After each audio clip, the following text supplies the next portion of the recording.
and a number of quotes, many of them from hundreds of years ago, when people couldn't get educated.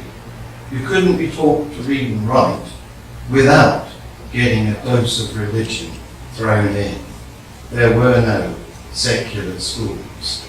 Newton had to come through that mill. But in any case, we don't think like Newton thought. Hundreds of years have gone by. We know a lot more than Newton. And I'm sure if Newton was here today, he wouldn't think like Newton thought either. But the other thing that Zac did was he appealed to our emotions. He talked about truth, love of truth. Remember? Not just truth, but love of truth. He talks about trust. Now there's a number of confusions about the meanings of three words: faith, confidence, and trust. Let me define them for you. Confidence is quantifiable. You can come up with a percentage figure for your confidence in something.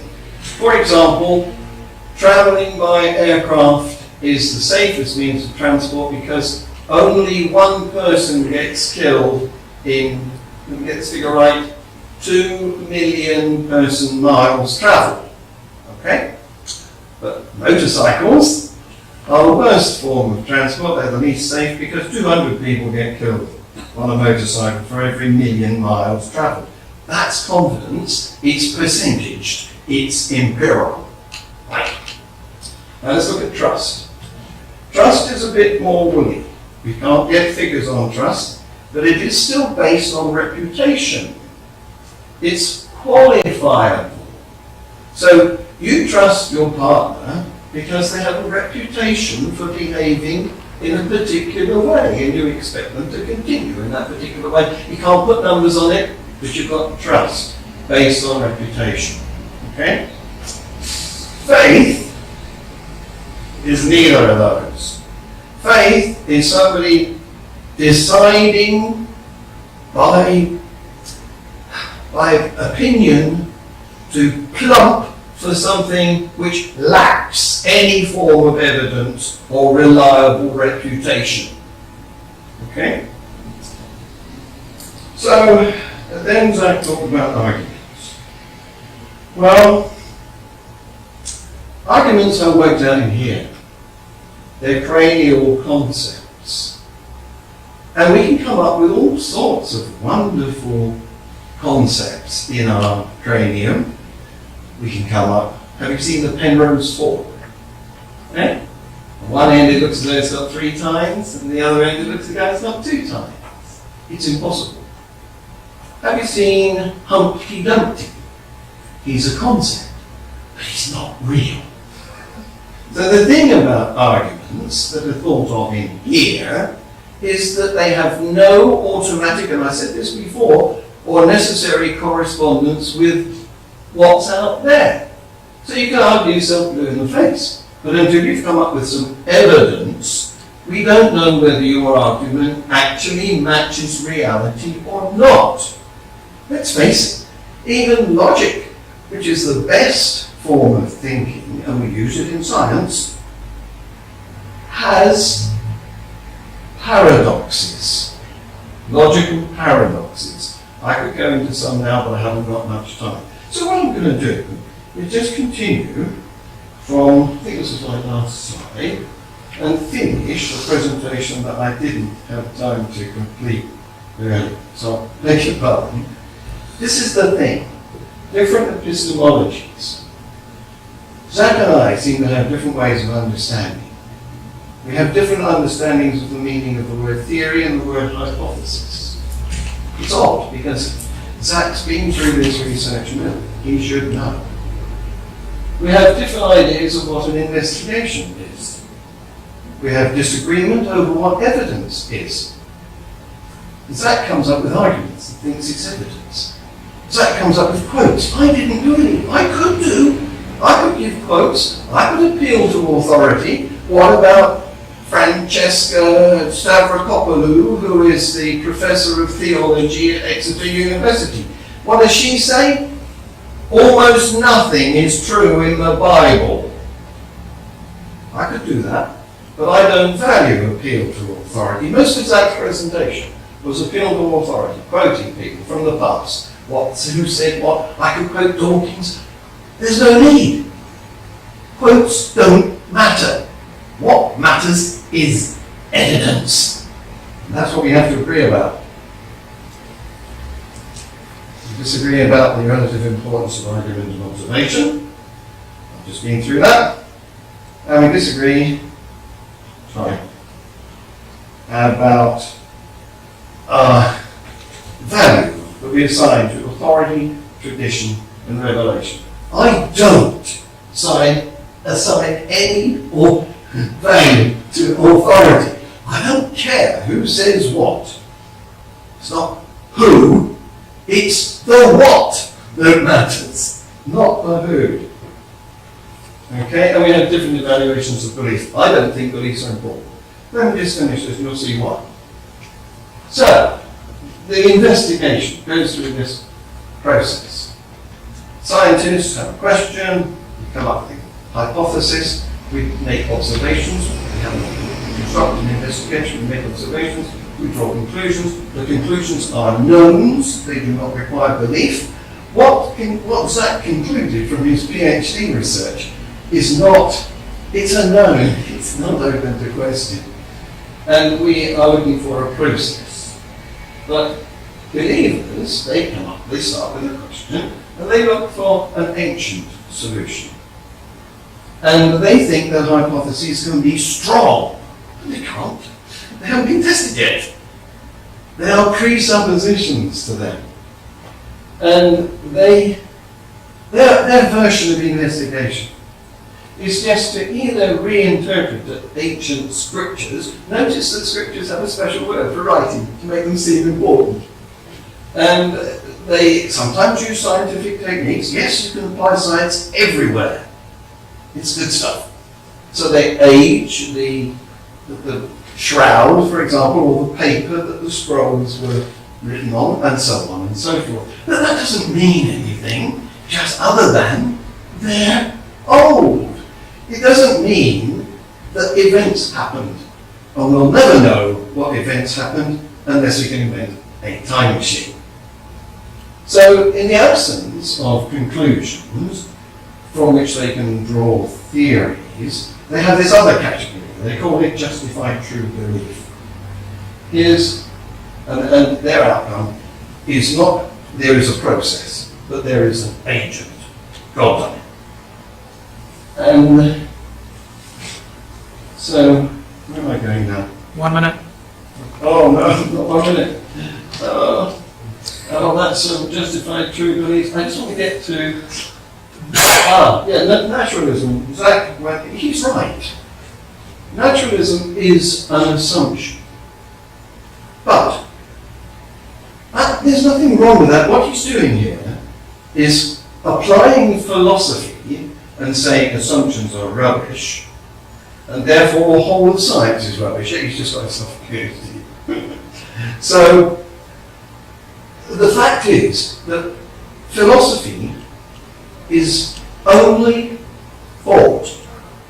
It's meaningless until a match for observations of reality has been made. And we've made that with our assumption that there is only natural things. Time. Oh. Will anybody mind if I finish my sentence? Thank you.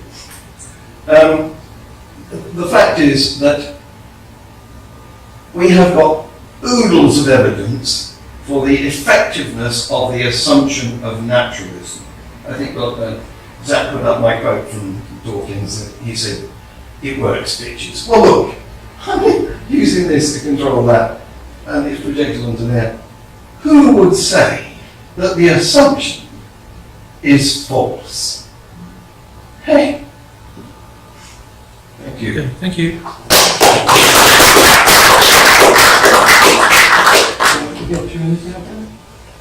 No? Should we close it now? Okay, well, Thank you, John. So, there's a lot of content that's been covered so far today, and I can't really address all of it now. I'd be very happy to if people have specific questions they think were most significant or most powerful that I failed to respond to. I think it's probably not from my perspective because I don't have an answer. It's just a time limit. Christians have been thinking about these things for a long time, and I think they've given good answers for the most part. This discussion has largely actually become about epistemology. How do we know what we know? And basically, I think John is not clearly representing what the epistemology of either science is, but particularly what the epistemology of informed Christian believers is. I think he's slightly confused in the way he's thinking things through about how arguments really work.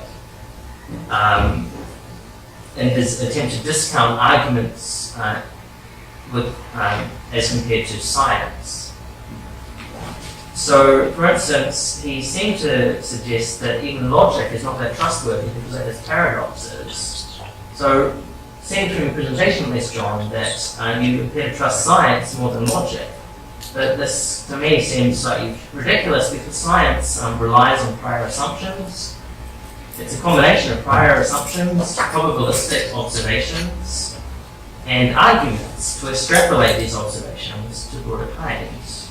So you've got all these things kind of combined together to get science. And on the other hand, you have logic. So I think logic, most people would accept, is actually more trustworthy. A result that follows simply by logic from premises that a person accepts must logically be accepted. Scientific conclusions don't have anything near that strength.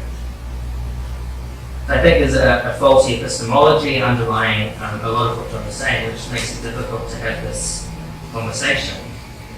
And he suggested that I was appealing to authority, and perhaps in hindsight I should have realised who would say that, but the point of my quote was not to appeal to authority, but to tell you what these people actually said.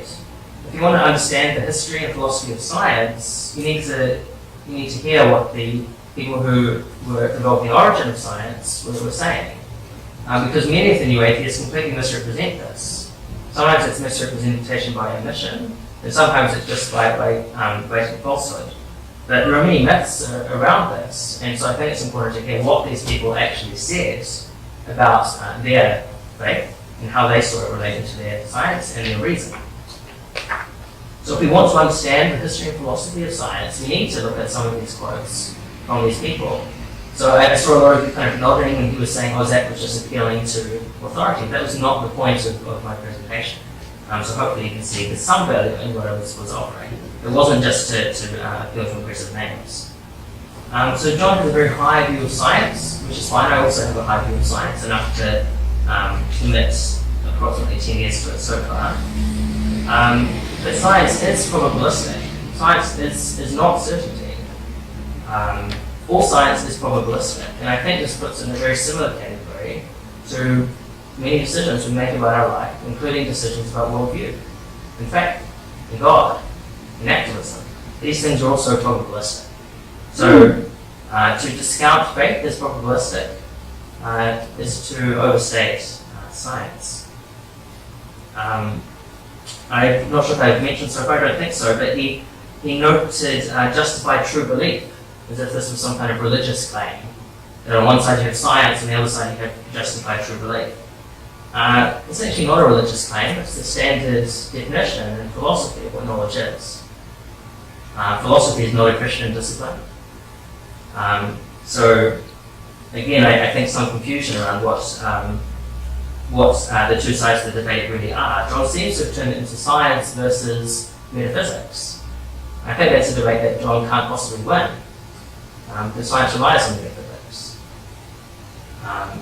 And maybe people don't believe that people kind of look concerned when I say that. I think it's just simply true. There are things which are prior assumptions of science, laws of nature, mathematics, logic. These things are technically, in some sense, metaphysics. They go beyond physics. They're not simply physical things in the universe. So if John wants to have the metaphysics versus science debate, I think there's no hope of winning. But I think when we really do start to examine metaphysics, we can see why the Christian concept of God has some plausibility to a lot of people.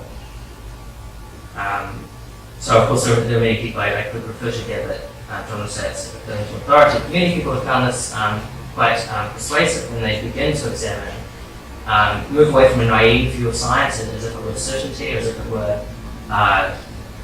simple factual truth, and understand how we get scientific claims and evidence, and see that there are similar methods of investigation that can be used when considering the claims of Jesus and the claims of Christianity. So on that note, I'll finish, and I think we'll be going to questions. Thank you.